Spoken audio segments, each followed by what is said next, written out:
की छोड़ सतगुरु रामपाल जी परमेश्वर जी की जय हो। भाई और बहनों, पुस्तक धरती ऊपर स्वर्ग, इस पर वीडियो बनाने की श्रृंखला जारी है। इसी श्रृंखला में आज हमारा ये 5वें नंबर का वीडियो है। पिछले वीडियो में आप जी ने अध्यात्म के विषय में बहुत कुछ अच्छे से जाना और समझा है, और किस प्रकार से भक्ति मार्ग में व्यर्थ की सामाजिक परंपराएं, रीति रिवाज, कुरीतियाँ बाधक बनती हैं, वो भी हमने पढ़ा और समझा। और हमने ये भी जाना कि यदि हमने भक्ति को सफल करना है, मोक्ष प्राप्त करना है, तो इन तमाम प्रकार की व्यर्थ की परंपराओं का, कुरीतियों का, रीति रिवाजों का, त्योहारों का जो ये बोझ है, ये हमने अपने ऊपर से उतारना पड़ेगा। क्योंकि हमने सतलोक की यात्रा करनी है, बहुत लंबा सफ़र है। इसलिए यात्रा में समझदार व्यक्ति कम से कम सामान साथ में लेकर चलता है। आगे फिर भाई और बहनों, सवालकर्ता ने पूछा सतगुरु रामपाल जी से, क्या आपके अलावा कोई भी धर्मगुरु इन शास्त्रों के गूढ़ ज्ञान को नहीं जानता? क्या गीता और वेदों के ज्ञान से कोई भी परिचित नहीं है आपके अलावा? तो सतगुरु रामपाल जी ने कहा कि निसंदेह मेरे अलावा वर्तमान में धरती पर कोई भी धर्मगुरु किसी भी धर्म का, चारों वेदों से, गीता जी से या किसी भी धर्म की धार्मिक पुस्तक के यथार्थ ज्ञान से परिचित नहीं है। और सतगुरु रामपाल जी ने फिर ये प्रमाणित भी किया, साबित भी किया, गीता जी के श्लोक दिखाकर, अध्याय बताकर। और सतगुरु रामपाल जी ने यहाँ तक कहा कि हमारे गीता के अनुवादकों ने गीता के श्लोकों का अर्थ करते समय शब्दों का अनर्थ किया हुआ है, क्योंकि उन्हें तत्व ज्ञान नहीं था। और तत्व ज्ञान के बिना, सृष्टि रचना के बिना हम कभी भी इन धर्मशास्त्रों के मर्म को नहीं जान सकते। तो किस प्रकार से वर्तमान के हमारे गीता के अनुवादकों ने गीता के श्लोकों के अर्थों का अनर्थ कर रखा है, वो भी सतगुरु रामपाल जी हमें दिखा रहे हैं, बता रहे हैं, ताकि हमें अध्यात्म के विषय में सही प्रकार से जानकारी मिल सके। अब गुरुदेव कह रहे हैं कि मैं इस बात का ये प्रमाण देता हूं, ध्यान व धीरज के साथ सुन व देख। गीता अध्याय 4 श्लोक 32 में क्या कहा है? पहले गीता प्रेस गोरखपुर से प्रकाशित तथा मुद्रित श्री जय दयाल गोविंदका जी द्वारा अनुवादित गीता में दिखाता हूं, जो उन्होंने अड़ंगा अनुवाद किया है। कृपया पढ़ो गीता अध्याय 4 श्लोक 32 की फोटोकॉपी। ये गीता अध्याय 4 श्लोक 32 है। एवं बहुविधा यज्ञा वितता ब्रह्मणे मुखे कर्म जान विधि तान सर्वान एवं ज्ञात्वा विमोक्षसे। इस प्रकार और भी बहुत तरह के यज्ञ, यानी गीता ज्ञान देने वाला अर्जुन को कह रहा है, समझा रहा है कि हे अर्जुन, इस प्रकार और भी बहुत तरह के यज्ञ मानी धार्मिक अनुष्ठानों की जानकारी वेद की वाणी में विस्तार से कहे गए हैं। यहाँ पर भाई और बहनों, ये जो शब्द है ब्रह्मणे, इसका अर्थ गीता अनुवादकर्ता ने अपनी ज्ञानहीनता के चलते वेद की वाणी कर दिया, जबकि यहाँ पर ब्रह्मणे शब्द का अर्थ होता है सच्चिदानंद घन ब्रह्म, यानी परमात्मा, पूर्ण परमात्मा, कबीर देव, परम अक्षर ब्रह्म। इस प्रकार और भी बहुत तरह के यज्ञ परमात्मा यानी सच्चिदानंद घन ब्रह्म की वाणी में, यानी उनके तत्व ज्ञान में, उस कबीर वाणी में, जो कबीर वाणी परमात्मा ने अपने मुख कमल से बोली है, उसमें विस्तार से कहे गए हैं। उन सब को तू मन, इंद्रिय और शरीर की क्रिया द्वारा संपन्न होने वाला जान। इस प्रकार तत्व से जानकर उनके अनुष्ठान द्वारा तू कर्म बंधन से सर्वदा मुक्त हो जाएगा। लेकिन गीता के अनुवादकर्ता ने गीता अध्याय 4 श्लोक नंबर 32 में इस ब्रह्मणे शब्द का गलत अर्थ कर दिया। ब्रह्मणे शब्द का अर्थ कर दिया वेद की वाणी, जबकि ब्रह्मणे शब्द का यथार्थ अर्थ है सच्चिदानंद घन ब्रह्म, यानी पूर्ण परमात्मा, कबीर साहिब की वाणी में, उनके तत्व ज्ञान में, उनके सूक्ष्म वेद में, कबीर सागर में विस्तार से सारे धर्म कर्म की जानकारी दी गई है। अब गुरुदेव भगवान ने इसका यथार्थ अनुवाद हमें समझाया है। इस अनुवाद में कई शब्दों के अर्थ गलत किए हैं, ब्रह्मणे शब्द का अर्थ वेद की तथा मुखे का अर्थ वाणी में किया है, जो गलत है। गीता अध्याय 17 श्लोक 23 में भी ब्रह्मणे शब्द है, वहां इसी अनुवादक ने अर्थ ठीक किया है। ब्रह्मणे का अर्थ सच्चिदानंद घन ब्रह्म किया है। यदि गीता अध्याय 4 श्लोक 32 में ब्रह्मणे का अर्थ सच्चिदानंद घन ब्रह्म किया जाए तो सही सरलार्थ हो जाता है, जो इस प्रकार बनता है। कैसे? जो गुरुदेव भगवान ने हमें समझाया है। परमेश्वर सबसे ऊपर के लोक में निवास करता है, वहां से चलकर पृथ्वी पर आता है। यथार्थ अध्यात्म ज्ञान यानी तत्व ज्ञान अपने मुख कमल से बोली वाणी में बताता है। अगर वेद की वाणियों में ही कंप्लीट अध्यात्म होता, तत्व ज्ञान होता, तो कबीर परमेश्वर को शतलोक से चलकर पृथ्वी पर प्रकट होकर अपने मुख कमल से तत्व ज्ञान के माध्यम से धर्म कर्म की जानकारी देने की आवश्यकता नहीं थी। तो वो परमात्मा यथार्थ अध्यात्म ज्ञान यानी तत्व ज्ञान, सूक्ष्म ज्ञान अपने मुख कमल से बोली वाणी में बताता है। एवं इस प्रकार बहुविधा बहुत प्रकार के यज्ञामानी धार्मिक अनुष्ठानों यानी यज्ञों पूजाओं का ज्ञान ब्रह्मणे यानी सच्चिदानंद घन ब्रह्म यानी परम अक्षर ब्रह्म के मुखे यानी मुख कमल से उच्चारित वाणी में यानी तत्व ज्ञान में विस्तार से कहा है। उन सब को कार्य करते करते किया जा सकता है, ऐसा जान। उन सब क्रियाओं को जानकर तू सर्वदा बंधन से मुक्त हो जाएगा। यानी उस तत्व ज्ञान के आधार से साधना पूजा करने के कारण तू कभी फिर जन्म मरण में नहीं आएगा। इस प्रकार तू मोक्ष प्राप्त करेगा। विशेष इन्हीं अनुवादकों ने गीता अध्याय 16 श्लोक 1 में यज्ञ का अर्थ प्रसंगवश धार्मिक पूजा व धार्मिक अनुष्ठान किया है, और इस गीता अध्याय 4 श्लोक 32 में भी यज्ञ का अर्थ पूजाओं किया जाए तो सरलार सही हो जाता है। अनुवादक ने यज्ञ का अर्थ यज्ञ किया है, यहां धार्मिक पूजाओं व अनुष्ठानों करना चाहिए। यानी गीता अनुवादकर्ताओं ने अर्थों का भी अनर्थ किया हुआ है अपनी नासमझी के चलते। गीता अध्याय 4 श्लोक 34 का इन्हीं अनुवादकों ने अनुवाद ठीक किया है, जिसमें कहा है कि उस तत्व ज्ञान को तू तत्वदर्शी ज्ञानियों के पास जाकर समझ। उनको भली भांति दंडवत प्रणाम करने से, उनकी सेवा करने से और कपट छोड़कर सरलता पूर्वक प्रसन्न करने से वे परमात्म तत्व को भली भांति जानने वाले ज्ञानी महात्मा तुझे उस तत्व ज्ञान का उपदेश करेंगे। गीता अध्याय 4 श्लोक 34। कृपया पढ़िए गीता अध्याय 17 श्लोक 23 की फोटोकॉपी, जिसमें ब्रह्मणे का अर्थ सच्चिदानंद घन ब्रह्म किया है। यानी जिस अनुवादकर्ता ने ब्रह्मणे शब्द का गलत अर्थ गीता अध्याय 4 श्लोक 32 में कर दिया, उसी ब्रह्मणे शब्द का सही अर्थ उसने गीता अध्याय 17 श्लोक नंबर 23 में सही किया है। ओम तत् सत इति निर्देशे ब्रह्मणे त्रिविध समर्तय ब्राह्मणा तेन वेद्या च यज्ञा च विहिता च पुरा। इस श्लोक में अनुवादकर्ता ने ब्रह्मणे शब्द का अर्थ बिल्कुल सही किया है, यानी सच्चिदानंद घन ब्रह्म। और इसी ब्रह्मणे शब्द का अर्थ यदि गीता अध्याय 4 श्लोक 32 में भी सच्चिदानंद घन ब्रह्म कर देता तो उस श्लोक का परफेक्ट अनुवाद होता। ओम तत् सत, ऐसे यह 3 प्रकार का, अब देखो यहां ब्रह्मणे शब्द है, इसका अर्थ बिल्कुल सही किया है। यानी ओम तत्सत इस प्रकार ये 3 प्रकार का सच्चिदानंद घन ब्रह्म का नाम कहा है, यानी पूर्ण परमात्मा का नाम है, मंत्र है जपने का।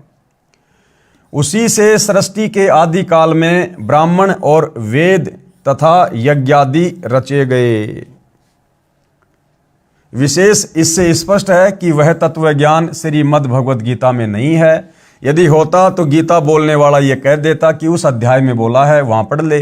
दूसरी बात यह स्पष्ट हो जाती है कि उस तत्व ज्ञान सूक्ष्म वेद को स्वयं परम अक्षर ब्रह्म परमेश्वर अपने मुख कमल से बोलता है। उस तत्व ज्ञान बताने वाले तत्वदर्शी संत महात्मा की पहचान गीता अध्याय 15 श्लोक 1 में बताई गई है। क्या पहचान बताई गई है? आदि पुरुष परमेश्वर जिसकी मूल है, यानी वो परमपिता परमात्मा परम अक्षर ब्रह्म सारी सृष्टि की मूल है, उत्पत्ति का कारण है। उस ऊपर को मूल जाने, नीचे को शाखा वाले, जिस संसार रूप पीपल के वृक्ष को अविनाशी कहते हैं, उसके सब भागों के जो तत्व से जानता है, यानी उस संसार रूपी वृक्ष के सभी विभागों को जो तत्व से जानता है, वह वेद के तात्पर्य को जानने वाला वेदवित यानी तत्वदर्शी संत है।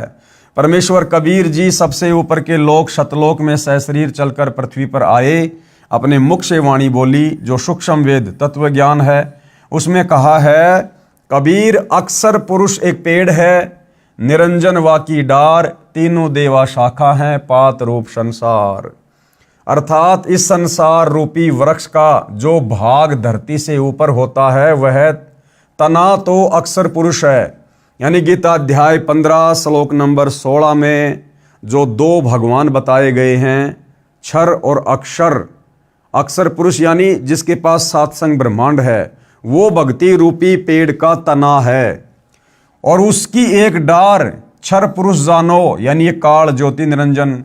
वो क्षर पुरुष रूप डार पर लगी तीन देवताओं यानी रजगुण ब्रह्मा, सतगुण विष्णु तथा तमगुण शिव रूप शाखा जानो। उन शाखाओं पर लगे पत्तों को संसार के प्राणी जानो। आगे आपको विस्तार से वो चित्र दिखाकर भी समझाया जाएगा। गीता अध्याय 15 श्लोक 1 व 3 का ये सारांश है।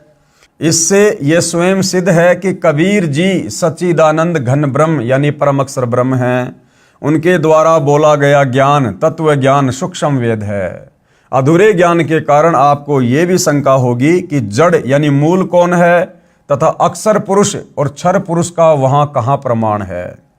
उसके लिए सुनो, इस संसार रूप वृक्ष की मूल परम अक्षर ब्रह्म है, जिसका प्रमाण गीता अध्याय 8 श्लोक 3, 8 और 10 में है, जो पहले इसी पुस्तिका में बताया गया है। कहा कि गीता अध्याय 8 श्लोक 9 में जो कबीर देव अनादि है, सबका नियंता, सूक्ष्म से अति सूक्ष्म यानी सर्वशक्तिमान है, सर्वस्य धातारम यानी सबका धारण पोषण करने वाला है, अचिंत्य स्वरूप सूर्य के सदृश स्वयं प्रकाशित है, अविद्या से अति परे यानी अज्ञानियों की पहुंच से दूर, शुद्ध सच्चिदानंद घन परमेश्वर है। जो उसका सुमरण करता है वह उसी को प्राप्त होता है। गीता अध्याय 8 श्लोक नंबर 9 का ये सारांश है। इससे स्पष्ट हुआ है कि परम अक्षर ब्रह्म संसार रूप वृक्ष की जड़ है, क्योंकि मूल से ही पेड़ का धारण पोषण होता है। अब आगे अध्याय 15 श्लोक 16-17 में तीन पुरुषों यानी प्रभुओं का प्रमाण है। पढ़ो इन दोनों श्लोकों की फोटोकॉपी में, जिनमें कहा है कि अक्षर पुरुष व क्षर पुरुष तथा इनके लोकों के प्राणी नाशवान हैं। गीता अध्याय 15 श्लोक 16। इन दोनों से अन्य परम अक्षर पुरुष है जो अविनाशी परमेश्वर है, परमात्मा कहा जाता है, सबका धारण पोषण करने वाला है। गीता अध्याय 15 श्लोक 17। तो सबसे पहले पढ़ेंगे गीता अध्याय 15 श्लोक 1 की फोटोकॉपी। आदि पुरुष परमेश्वर मूल वाले यानी कबीर परमात्मा इस भक्ति रूपी पेड़ की मूल है, जड़ है, जिससे सबका पालन पोषण होता है। आदि पुरुष परमेश्वर मूल वाले और ब्रह्मा रूप मुख्य शाखा वाले। यहां पर यह गलत अनुवाद कर दिया गया है अनुवादकर्ता के द्वारा। जिस संसार रूप पीपल के वृक्ष को अविनाशी कहते हैं, वेद जिसके पत्ते कहे गए हैं, उस संसार रूप वृक्ष को जो पुरुष मूल सहित तत्व से जानता है वह वेद के तात्पर्य को जानने वाला है। विशेष इस फोटोकॉपी के अनुवाद में भी गलतियां हैं, परंतु फिर भी सार स्पष्ट है। गलती क्या है? अधय शाखम का अर्थ ब्रह्मा रूप मुख्य शाखा वाले किया है, जबकि अधय का अर्थ होता है नीचे और शाखा यानी शाखा अर्थ सीधा है। ये उनकी अज्ञानता की झलक है। गीता अध्याय 15 श्लोक नंबर 16 की फोटोकॉपी, जिसमें दो भगवान बताए गए हैं, क्षर और अक्षर। दो इमो पुरुषें लोके यानी इस संसार में दो पुरुष दो भगवान है, एक क्षर है च अक्षर, दूसरा अक्षर है। एवं च क्षर सर्वाणी भूतानि कूटस्थ अक्षर उच्चते। इस संसार में नाशवान और अविनाशी भी ये दो प्रकार के पुरुष हैं यानी भगवान हैं। एक क्षर पुरुष यानी ये काल 21 ब्रह्मांड का स्वामी, दूसरा अक्षर पुरुष यानी ये 7 संग ब्रह्मांड का स्वामी। इनके संपूर्ण भूत प्राणियों के शरीर तो नाशवान है और जीव आत्मा अविनाशी कहा जाता है। ये दोनों भगवान भी क्षर पुरुष और अक्षर पुरुष, और इन दोनों के लोक में रहने वाले सभी प्राणी ये सब नाशवान है, परंतु आत्मा सबकी अविनाशी है। फिर आगे जो अविनाशी परमात्मा है उसके विषय में बताया गया है, जो इन दोनों से सर्वश्रेष्ठ उत्तम परमात्मा है। गीता अध्याय 15 श्लोक 17, उत्तम पुरुष तू अन्य, उत्तम पुरुष यानी सर्वश्रेष्ठ परमात्मा तो इन दोनों से अलग है। परमात्मा इति उदारत है, जिसको वास्तव में भगवान कह सकते हैं। ये लोक तरम अवश्य विवर्ती अवय ईश्वरे, जो तीनों लोकों में प्रवेश करके सबका धरण पोषण करता है। उत्तम पुरुष यानी सर्वश्रेष्ठ परमात्मा तो अन्य ही है, क्षर और अक्षर से, जो तीनों लोकों में प्रवेश करके सबका धारण पोषण एवं अविनाशी परमेश्वर परमात्मा इस प्रकार कहा गया है। अब ये पेड़ का चित्र है भाइयों और बहनों, संसार रूपी पेड़ का ये चित्र है। यानी सृष्टि रचना जिन भाई बहनों ने पढ़ी है उनको अच्छे से समझ में आ जाएगा। ये संसार रूपी पेड़ का एक चित्र है, पूरे संसार की रचना है। ये सृष्टि की रचना इस पेड़ से समझ में आ जाती है। पेड़ का जो ये नीचे का हिस्सा है, ये जड़ वाला, ये मूल वाला जो हिस्सा है, ये आपको पता है मिट्टी में रहता है, ये गुप्त रहता है, दिखाई नहीं देता है। ये क्या है? ये पूर्ण परमात्मा है, सारी सृष्टि का मालिक है, जो आप और हमें दिखाई नहीं देता, गुप्त रहता है, क्योंकि हमें इसको देखने की विधि का पता नहीं है, इसको प्राप्त करने की विधि का प्राप्त नहीं है। और इस पेड़ को, पूरे पेड़ को जो पोषण मिलता है, जो आहार मिलता है, वो कहां से मिलता है? इस जड़ से मिलता है, जो गुप्त है, जो जमीन के अंदर है। और इस जमीन से बाहर जो ये तना हमें दिखाई दे रहा है, जो मोटी डार है, ये तना है, ये अक्षर पुरुष है। ये क्या है? अक्षर पुरुष, जिसके साथ संग ब्रह्मांड है। तो अक्षर पुरुष का भी पालन पोषण कौन कर रहा है? अक्षर पुरुष के लोक में सर्व उन प्राणियों का धारण पोषण कौन कर रहा है? ये पेड़ की जड़ कर रही है, ये मूल कर रहा है। ये पूर्ण परमात्मा है, कबीर देव है, कबीर परमात्मा है। तो अक्षर पुरुष ये तना समझो, इस पेड़ का जो ये तना है, जो मोटी डार है, ये अक्षर पुरुष है, सात संग ब्रह्मांड का स्वामी है। अक्षर पुरुष एक पेड़ है, निरंजन वाकी डार। और इस पेड़ के इस तने से जो ये मोटी डार निकल रही है, एक जो मोटी डार निकल रही है, ये है क्षर पुरुष, काल ब्रह्म, ज्योति निरंजन, जिसके साथ संग ब्रह्मांड है। यानी अक्षर पुरुष तो ये हो गया, अक्षर पुरुष एक पेड़ है, और निरंजन वाकी डार, इस तने से जो मोटी डार निकल रही है, ये क्षर ब्रह्म है, क्षर पुरुष है, ज्योति निरंजन है, ब्रह्मा विष्णु महेश का पिता है, दुर्गा का पति है, ये काल है, जो गीता का ज्ञान श्री कृष्ण में प्रवेश करके बोल रहा है। तो इसका पालन पोषण भी कौन कर रहा है? इसी जड़ से हो रहा है। और ये जो मोटी डार है, काल है, ब्रह्म है, इस ब्रह्म से आगे तीन टहनियां निकल रही हैं, रजगुण ब्रह्मा, सतगुण विष्णु और तमगुण शिव जी। ये ब्रह्मा विष्णु महेश इस काल के पुत्र हैं, जो तीन टहनियां हैं। तो ब्रह्मा विष्णु महेश का और इनके लोकों में जितने प्राणी हैं, उनका पालन पोषण भी इसी जड़ से हो रहा है। इसी भक्ति रूपी पेड़ की जो मूल है, जो जड़ है, जो हमें दिखाई नहीं देता, ये कबीर भगवान, जो तीनों लोकों में प्रवेश करके सबका धारण पोषण करता है। और ब्रह्मा विष्णु महेश के बाद ये जो पेड़ के जो पत्ते हैं, ये है पात रूप संसार। ये आप और हम हैं भाई और बहनों, सभी जीवात्माएं, 184 खानियों में पड़े हुए प्राणी, हम इंसान, स्त्री या पुरुष, जीव जंतु जो भी हैं। तो ब्रह्मा विष्णु महेश के माध्यम से फिर ये खुराक आप और हमारे तक पहुंचती है, पात रूप संसार तक पहुंचती है। तो भक्ति रूपी पेड़ का, संसार रूपी पेड़ का पालन पोषण कौन कर रहा है? कबीर भगवान कर रहा है, जो गुप्त है, जो सतलोक में बैठा है, वहां बैठकर सबका पालन पोषण करता है। तो ये भक्ति रूपी पेड़ है, जिससे आपको सारी बातें समझ में आएंगी। अक्षर पुरुष एक पेड़ है, और निरंजन वाकी डार, फिर तीनों देवा शाखा हैं, और फिर पात रूप संसार। तो ये संसार रूपी पेड़ की ये जो आपको फोटोकॉपी दिखाई जा रही है, इसको वही बताएगा जो तत्वदर्शी संत होगा। ये तत्वदर्शी संत की पहचान बताई है गीता जी में, कि जो महापुरुष संसार रूपी इस वृक्ष की, पेड़ की उत्पत्ति को सही सही से बता देगा कि भैया इस पेड़ की मूल कौन है, जड़ कौन है, जो पूरे पेड़ को पोषण देती है, ये कबीर साहिब है। फिर इस पेड़ से बाहर, इस मूल से बाहर जो ये मोटा, जो ये तना है, ये कौन है? अक्षर पुरुष है।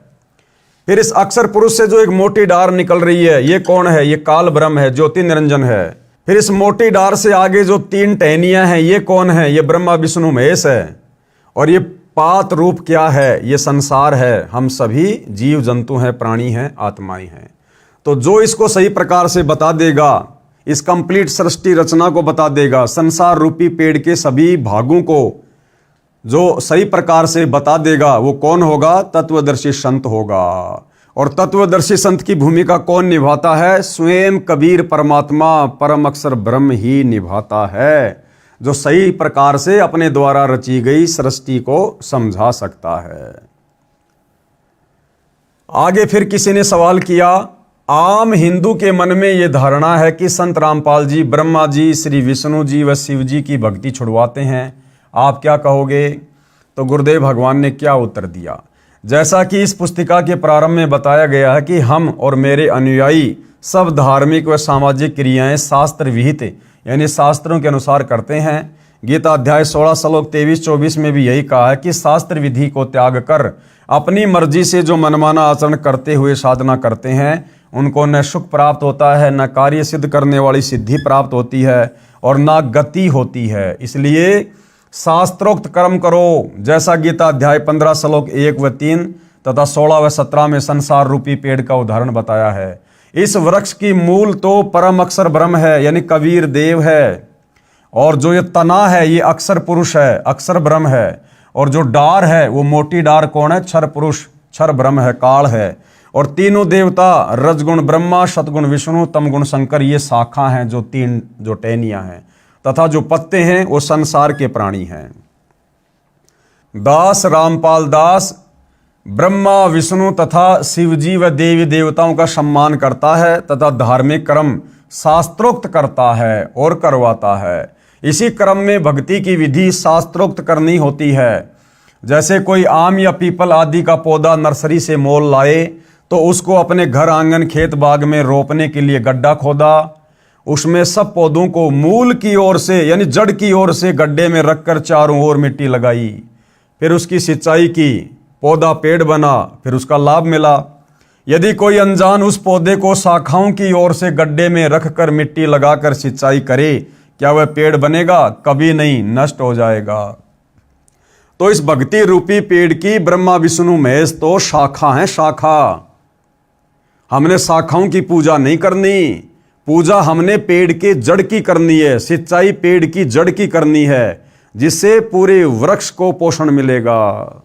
लेकिन हम नादानी में क्या कर रहे हैं? हम नादानी में ब्रह्मा विष्णु महेश रूपी शाखाओं की पूजा कर रहे हैं। हमने भक्ति रूपी पौधा उल्टा लगा दिया, उल्टा बीज दिया, जिस कारण से हमें भक्ति का कोई लाभ वर्तमान में प्राप्त नहीं हो पा रहा है।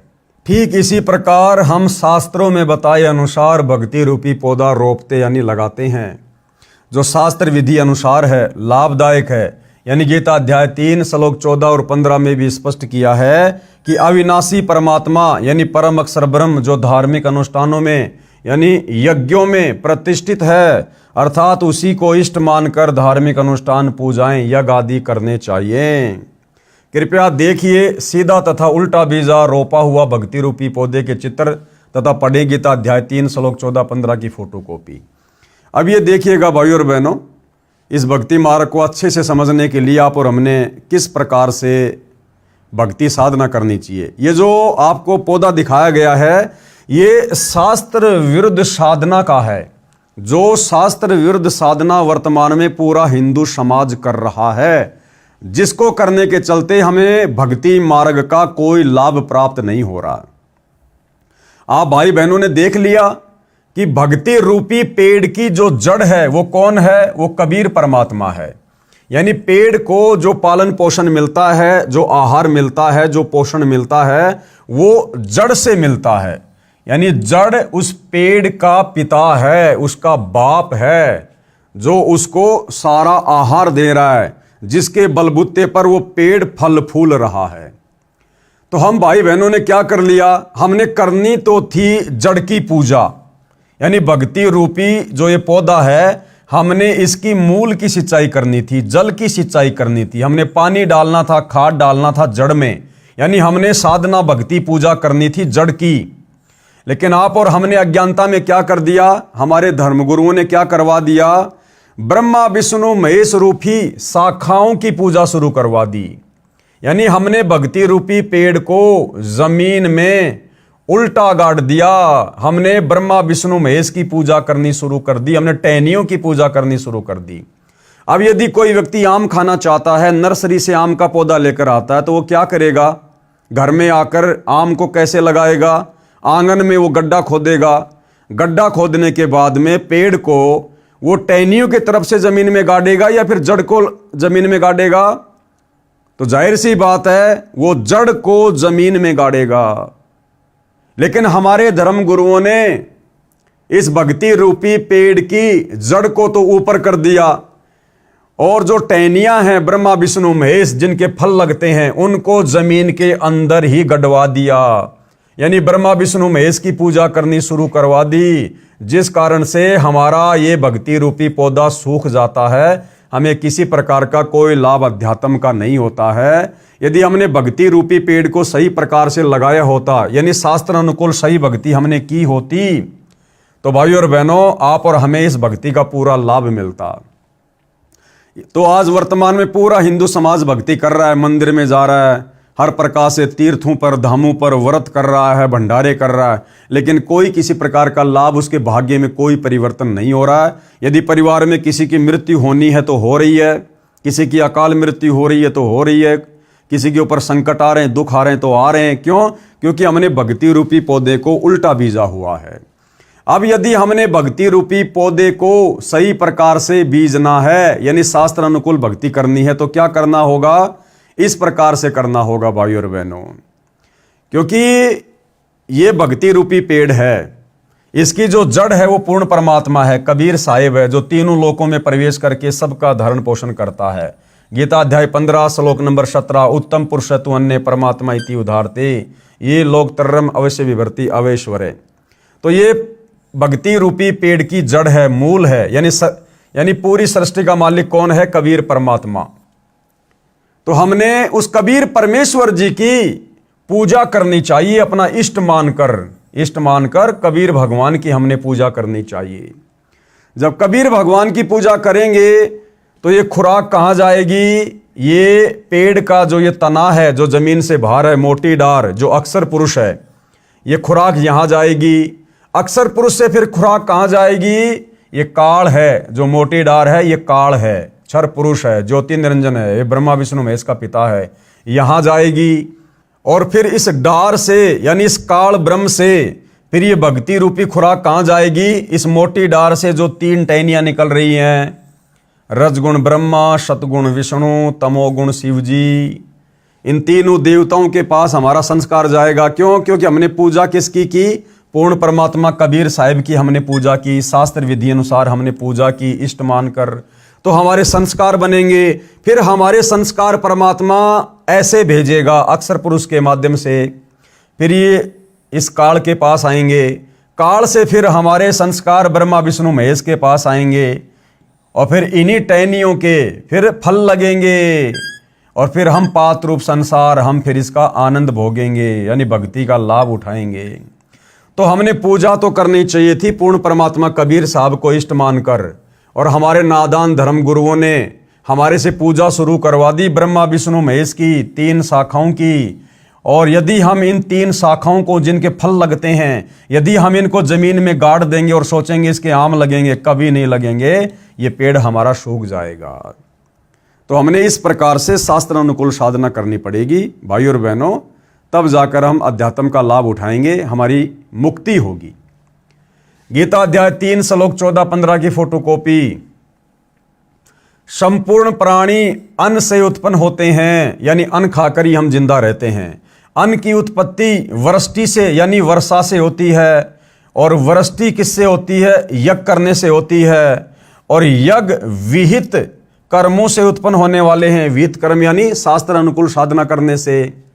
यहाँ पर ये वेद लिख दिए यहाँ पर, जो कि ये गलत है। और वेद को अविनाशी परमात्मा से उत्पन्न हुआ जान, वेद नहीं ये ब्रह्म है, ब्रह्म काल, ब्रह्मो उद्दम। इससे सिद्ध होता है कि सर्वव्यापी परम अक्षर ब्रह्म परमात्मा सदा ही यज्ञ में प्रतिष्ठित रहता है। तो जब हम उस कबीर परमात्मा को इष्ट मानकर भक्ति पूजा करेंगे तो हमारे संस्कार बनेंगे, फिर वो संस्कार आप और हमारे पास में ब्रह्मा विष्णु महेश के माध्यम से आएंगे।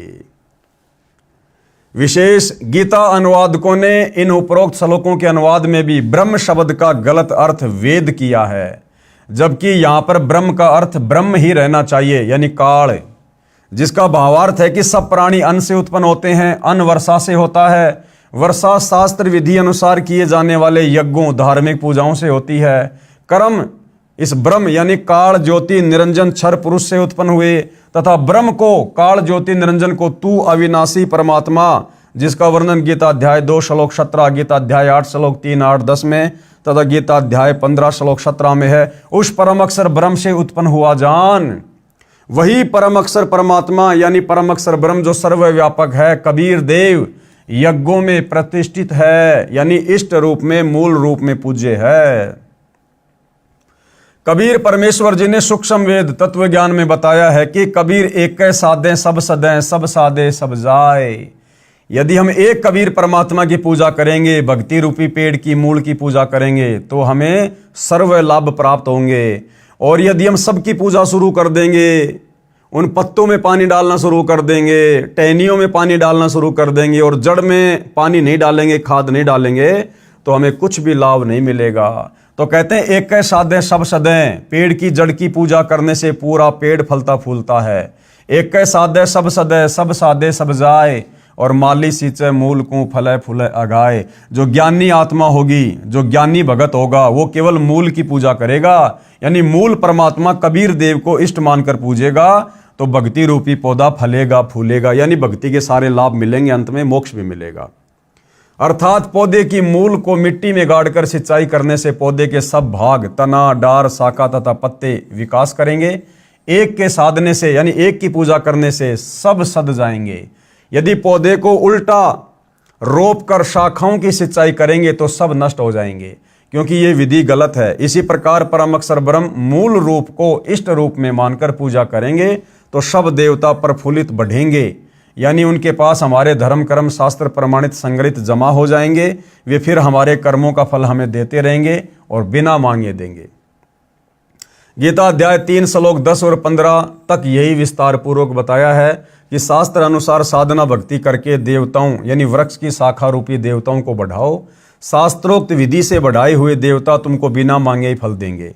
यदि हम किसी फैक्ट्री में काम करेंगे, मेहनत से काम करेंगे, मर्यादा में रह के काम करेंगे, तो ऑटोमेटिक हमारी तनख्वाह बनकर मैनेजर के पास जाएगी और मैनेजर बिना मांगे हर महीने हमें तनख्वाह देगा ही देगा। तो यदि हम पूर्ण परमात्मा को इष्ट मानकर भक्ति करेंगे तो हमारे शुभ संस्कार बनेंगे। हमारे शुभ संस्कारों का फल इन्हीं ब्रह्मा विष्णु महेश के माध्यम से परमात्मा फिर हमें देगा, बिना मांगे देगा, ऑटोमेटिक देगा। जैसे पौधा पेड़ बना तो सब तना डार शाखा बढ़ी, विकास हुआ, फिर शाखाओं को फल लगेंगे, बिना मांगे ही लगेंगे। यानी शास्त्र विधि अनुसार साधना करने से हमारे धर्म कर्म बनेंगे। वे इन देवताओं ब्रह्मा विष्णु तथा शिव जी के पास जमा होते रहेंगे। ये कर्म फल ही देते हैं, ईमानदारी से देते हैं, बिना मांगे ही देंगे, क्योंकि हमारे शास्त्र अनुसार भक्ति कर्म है। अन्य जो शास्त्र विधि त्याग कर मनमाना आचरण करते हैं, यानी देवी देवताओं की पूजा करते हैं, ब्रह्मा विष्णु महेश को परमात्मा मान के पूजा करते हैं, उनको कोई धर्म कर्म पुण्य नहीं बनते, उनको कोई लाभ नहीं होता। इसलिए हम परम अक्षर ब्रह्म को इष्ट रूप में प्रतिष्ठित करके शास्त्रोक्त भक्ति करते हैं। कौन? हम सतगुरु रामपाल जी के भगत परम अक्षर ब्रह्म यानी कबीर देव को अपना इष्ट मानकर, और हमें पता चल गया कि वो कबीर देव वर्तमान में संत रामपाल जी के रूप में स्वयं धरती पर प्रकट है। अर्थात संत रामपाल जी के भगत केवल अपने गुरुदेव को इष्ट मानकर पूजा करते हैं, जिस कारण से हमें भक्ति से मिलने वाले सर्व लाभ प्राप्त होते हैं, जिससे सुख भी मिलता है, सिद्धि की प्राप्ति भी होती है, जिससे कार्य सिद्ध होते हैं तथा गति यानी मुक्ति भी होती है। मैं शास्त्र विधि अनुसार भक्ति करने को कहता हूँ, भक्ति छुड़वाता नहीं। तो सतगुरु रामपाल जी क्या कह रहे हैं कि हमारे विषय में जो लोगों की गलत धारणा है कि संत रामपाल जी तो देवी देवताओं की पूजा छुड़वाते हैं, छुड़वाते नहीं बल्कि शास्त्र विधि अनुसार उनकी भक्ति करवाते हैं। गीता अध्याय 3 श्लोक 10 की फोटोकॉपी प्रजापति ब्रह्मा ने कल्प के आदि में यज्ञ सहित प्रजाओं को रचकर उनसे कहा कि हे तुम लोग इस यज्ञ के द्वारा वृद्धि को प्राप्त हो, यह यज्ञ तुम लोगों को इच्छित भोग प्रदान करने वाला हो। गीता अध्याय 3 श्लोक 11 की फोटोकॉपी। इस यज्ञ के द्वारा देवताओं को उन्नत करो, वे देवता तुम लोगों को उन्नत करें। इस प्रकार निस्वार्थ भाव से एक दूसरे को उन्नत करते हुए तुम लोग परम कल्याण को प्राप्त हो जाओ। गीता अध्याय 3 श्लोक 12 की फोटोकॉपी। यज्ञ के द्वारा बढ़ाए हुए देवता तुम लोगों को बिना मांगे ही इच्छित भोग निश्चय ही देते रहेंगे। इस प्रकार उन देवताओं के द्वारा दिए हुए भोगों को जो पुरुष इनको बिना दिए स्वयं भोगता है वह चोर ही है। यानी गीता अध्याय 3 श्लोक नंबर 12 क्या कह रहा है कि यदि हमने परम अक्षर ब्रह्म को इष्ट मानकर भक्ति की, हमारे संस्कार बने, वो संस्कार इन देवताओं के पास आए और ये देवता फिर हमारे को बिना मांगे सब कुछ देते हैं। और फिर यदि हम उस कबीर परमेश्वर को, परम अक्षर ब्रह्म को भोग लगाए बिना जो अन्न खाते हैं तो समझो फिर हम पाप खा रहे हैं। क्योंकि देवी देवताओं के माध्यम से हमें जो सुख मिलते हैं वो किसने दिए? परम अक्षर ब्रह्म ने, कबीर देव ने, परम अक्षर ब्रह्म ने। और फिर वो अन्न जो हमें देवताओं के माध्यम से मिल रहा है, ब्रह्मा विष्णु महेश के माध्यम से जो सुख सुविधा मिल रही है, यदि उस भोजन का उस कबीर परमेश्वर को, इष्ट को भोग लगाए बिना हम खाते हैं तो समझो हम तो पाप खा रहे हैं, हम उसके चोर हैं, चोर। इसलिए भाई और बहनों, गीता अध्याय 3 श्लोक नंबर 13 क्या कह रहा है? यज्ञ से बचे हुए अन्न को खाने वाले श्रेष्ठ पुरुष सब पापों से मुक्त हो जाते हैं।